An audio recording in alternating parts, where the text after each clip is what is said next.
ধান চাষি বন্ধুরা আসসালামু আলাইকুম।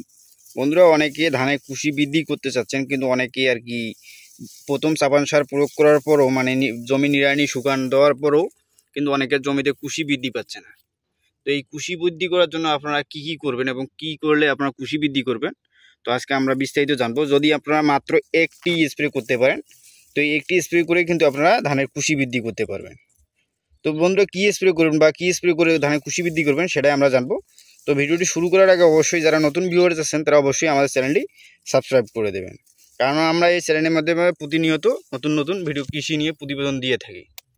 তো বন্ধুরা, এই যে দেখেন এই ধান ক্ষেতটা দেখেন, এখানে কিন্তু এই যে এই গুজিটা আগে দেখেন, এখানে এই যে কুশিগুলো দেখতেছেন এগুলো কিন্তু নতুন কুশি বেরোচ্ছে। এই যে এগুলা, এই যে ছোট ছোট কুশি, এগুলো নতুন কুশি বেরোচ্ছে, এই যে দেখেন। তো এখানে কুশি বৃদ্ধি করার জন্য আমরা প্রথমত যে পরিচর্যাটা করি সেটা হচ্ছে যে ধান খেতে আমরা প্রথম যে চাপান সারটা দেই সেটাতে আমরা প্রথম মানে পর্যাপ্ত সার প্রয়োগ করার চেষ্টা করি। সার প্রয়োগ করার পর করি কি আমরা জমিটা একটু নিড়ানি দিই বা পরিষ্কার করি। তো এটা পরিষ্কার পর যখন আমরা জমিটা শুকাই, তো শুকানোর পরও কিন্তু আমাদের কুশিগুলো মানে দ্রুত বৃদ্ধি পায়, কারণ এই শুকানোর পর কুশিগুলো আমাদের ফাটতে শুরু করে এবং নতুন নতুন ছোটো ছোটো কুশি বের হয়। কিন্তু অনেক জমিতে এখনও কুশি বৃদ্ধি পাচ্ছে না বা অনেকে কুশি বৃদ্ধি করতে পারছে না। তো এর যে প্রধান কারণটা সেটা হচ্ছে আপনার জমিতে পর্যাপ্ত খাদ্যের অভাব।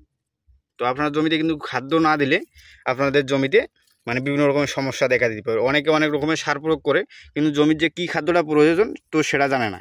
তো এর জন্য আপনারা যদি একটা কীটনাশক প্রয়োগ করতে পারেন, মাত্র একটি কীটনাশক, এই কীটনাশকটা আপনারা কীটনাশক দোকানে পেয়ে যাবেন। কীটনাশকটির নাম হচ্ছে কেমিক্স। তো এই কীটনাশকটা স্প্রে করলে হবে কি, এই কীটনাশকের মধ্যে ক্যালসিয়াম, বোরন, সালফার মানে পটাশিয়াম মানে সব রকমের খাদ্য আছে। তো এই ওষুধটা কেমিক্স যদি আপনারা প্রয়োগ করেন জমিতে, তাহলে আপনাকে কিন্তু আলাদাভাবে ক্যালসিয়াম বা পটাশিয়াম বা সালফার প্রয়োগ করতে হবে না, কারণ এগুলা এই ওষুধটার মাধ্যমে আপনার খাদ্যের মানে গাছের যে খাদ্যের প্রয়োজন সব রকমের খাদ্য এই গাছটা পেয়ে যাবে।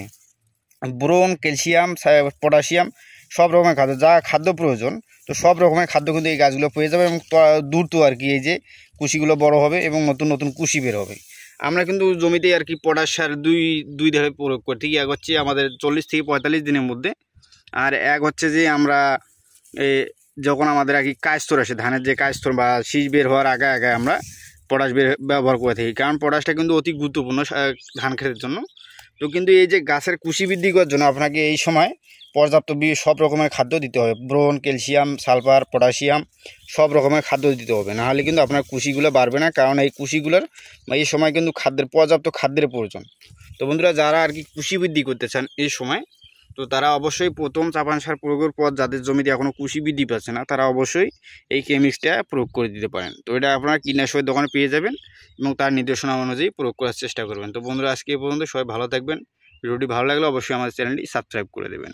আসসালামু আলাইকুম।